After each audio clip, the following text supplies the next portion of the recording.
नमस्कार, स्वागत है आपका हमारे चैनल पर। दिल्ली की तिहाड़ जेल में बंद सुकेश चंद्रशेखर के वकील ने किया है एक और बड़ा खुलासा और कहा है कि दिल्ली के मुख्यमंत्री अरविंद केजरीवाल के खिलाफ करेंगे वो केस। जिस तरीके से दिल्ली के मुख्यमंत्री अरविंद केजरीवाल ने सुकेश चंद्रशेखर को बुलाया है ठग, जिस तरीके से आज दिल्ली की तिहाड़ जेल में लगातार बड़े खुलासे हो रहे हैं। जहां एक तरफ पहली चिट्ठी सामने आई सुकेश चंद्रशेखर की, जिसमें इतना बड़ा खुलासा हुआ कि कैसे दिल्ली के स्वास्थ्य मिनिस्टर सत्येंद्र जैन ने सुकेश चंद्रशेखर से 10 करोड़ रुपया प्रोटेक्शन मनी लिया। और उसके बाद फिर एक बार जो है वो दूसरी चिट्ठी सामने आई है सुकेश चंद्रशेखर की, जिसमें तमाम बड़ी चीजें, दावे जो हैं वो किए गए हैं और सवाल पूछे गए हैं। दिल्ली के मुख्यमंत्री अरविंद केजरीवाल से सवाल पूछे गए हैं, जहां एक तरफ सवालों की जो फहरिस्त है वो भेजी गई है इस पूरी चिट्ठी के माध्यम से सुकेश चंद्रशेखर के वकील ने, तो वहीं दूसरी तरफ ये जो मामला सामने आ रहा है कि ये जो चीजें निकलकर सामने आई है कि डेफेमेशन यानी कि जिस तरीके से मानहानि का जो केस है वो किया जाएगा दिल्ली के मुख्यमंत्री अरविंद केजरीवाल के खिलाफ। आपके लिए बता दें कि जहां एक तरफ दिल्ली की तिहाड़ जेल में बंद सुकेश चंद्रशेखर की तरफ से ये तमाम बड़े खुलासे किए जा रहे हैं, तो वहीं दूसरी तरफ इस पूरे मामले को लेकर जहां एक तरफ पोस्टर वॉर छिड़ा हुआ है, तो वहीं दूसरी तरफ दोनों पार्टियां यानी कि एक तरफ भारतीय जनता पार्टी तो वहीं दूसरी तरफ आम आदमी पार्टी एक दूसरे के ऊपर आरोप प्रत्यारोप की राजनीति कर रही है सुकेश चंद्रशेखर को लेकर। और इसी बीच सुकेश चंद्रशेखर ने आम आदमी पार्टी की मुश्किलें खड़ी कर दी हैं, जहां एक तरफ पोल खोल के रख दी है दिल्ली के स्वास्थ्य मिनिस्टर सत्येंद्र जैन की कि किस तरीके से सत्येंद्र जैन की तरफ से जो है वो पहले 50 करोड़ रुपए मांगे गए साउथ में राज्यसभा सीट देने के लिए और इसी के साथ कोई पार्टी में पद देने के लिए 50 करोड़ रुपए के बाद जेल में 10 करोड़ रुपए मांगे गए, वो भी प्रोटेक्शन मनी के तौर पर। और इन तमाम चीजों को लेकर एक तरफ जहां सुकेश चंद्रशेखर ने ये बड़ा खुलासा किया है कि कैसे अरविंद केजरीवाल जो हैं वो उन्हें ठग बुला रहे हैं, इस पूरे मामले पर मानहानि का केस करने की बात की गई है। तो वहीं दूसरी तरफ सुकेश चंद्रशेखर के वकील ने बताया है कि सुकेश ने केजरीवाल से सवाल किया है कि उन्होंने सुकेश के सीटों के बदले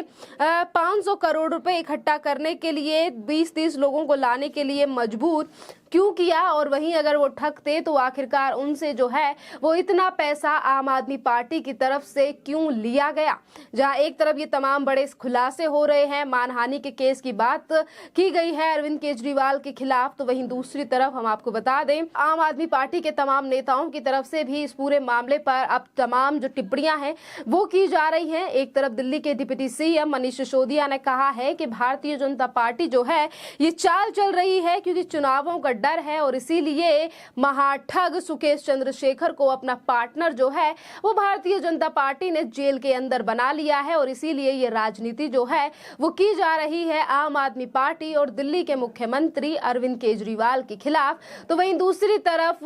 आम आदमी पार्टी की ही विधायक आतिशी सिंह ने भी इसी तरीके के जो आरोप हैं वो लगाए हैं और कहा है कि हमारे खिलाफ जो है वो सुकेश चंद्रशेखर को इस्तेमाल किया जा रहा है। और इसी के साथ उन्होंने ये भी कहा है कि आने वाले समय में भारतीय जनता पार्टी जो है वो सुकेश चंद्रशेखर को अपनी पार्टी में लेने का ऐलान करेगी या फिर जेपी नड्डा और अमित शाह जो हैं वो सुकेश चंद्रशेखर को भारतीय जनता पार्टी में शामिल कराएंगे। इस तरीके से जो तमाम आरोप प्रत्यारोप का दौर है वो दिल्ली में छिड़ चुका है। तो वहीं दूसरी तरफ भारतीय जनता पार्टी की तरफ से भी इस पूरे मामले को लेकर लगातार निशाना बनाया जा रहा है और तंज कसा जा रहा है, घेरा जा रहा है दिल्ली की अरविंद केजरीवाल सरकार को लेकर कि किस तरीके से अरविंद केजरीवाल लगातार बताते हैं सत्येंद्र जैन को ईमानदार। जहां एक निजी चैनल के कॉन्क्लेव में बैठे हुए दिल्ली के मुख्यमंत्री अरविंद केजरीवाल ने सत्येंद्र जैन को बचाने के लिए उनके लिए काफी ज्यादा बयान भी दिए और इन्हीं तमाम चीजों पर टिप्पणी करती हुई दिखाई दे रही है आज दिल्ली में भारतीय जनता पार्टी,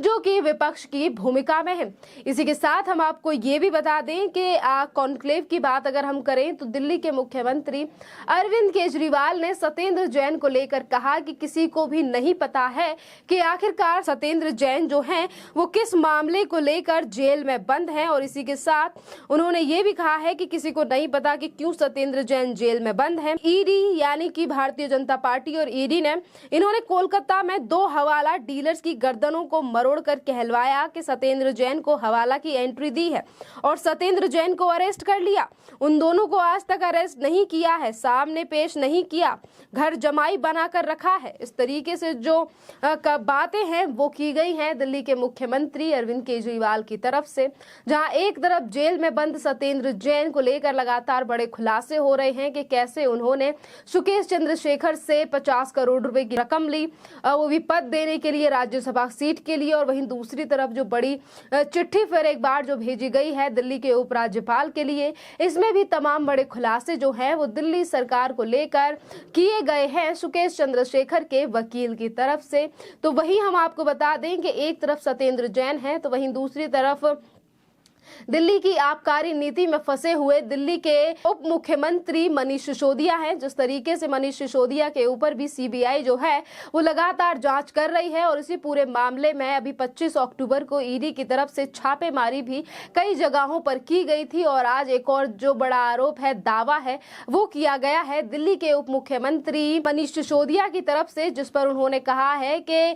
उनके पीए के घर ईडी ने तलाशी ली है और उनके पीए को गिरफ्तार कर लिया गया है। इस तरीके से आरोप और बड़े दावे जो हैं वो किए गए हैं दिल्ली के मुख्यमंत्री मनीष सिसोदिया की तरफ से। आपके लिए बता दें कि जैसे जैसे गुजरात चुनाव को लेकर लगातार सर्वे सामने आ रहे हैं, तो वहीं अरविंद केजरीवाल गुजरात में मोरबी में जो दुर्घटना हुई थी उसको लेकर तमाम बार उस मुद्दों को लेकर राजनीति करते हुए नजर आ रहे हैं, लाशों को लेकर राजनीति कर रहे हैं और बार बार मोरबी में जो दुर्घटना हुई है उसको लेकर राजनीति कर रहे हैं। तो वहीं दूसरी तरफ दिल्ली में बढ़ते हुए प्रदूषण को लेकर अपना पल्ला झाड़ने की कोशिश की जा रही है दिल्ली की अरविंद केजरीवाल सरकार और पंजाब की भगवंत मान सरकार की तरफ से, जिस पर कल प्रेस कॉन्फ्रेंस करते हुए दिल्ली के मुख्यमंत्री और आम आदमी पार्टी के संयोजक अरविंद केजरीवाल ने ये तक कह दिया कि दिल्ली में जो प्रदूषण बढ़ रहा है वो सिर्फ दिल्ली की ही परेशानी नहीं है बल्कि उत्तर भारत में जो है ये काफी ज्यादा समस्या है। और बात रही अगर पराली जलने से जो प्रदूषण हो रहा है, इसके लिए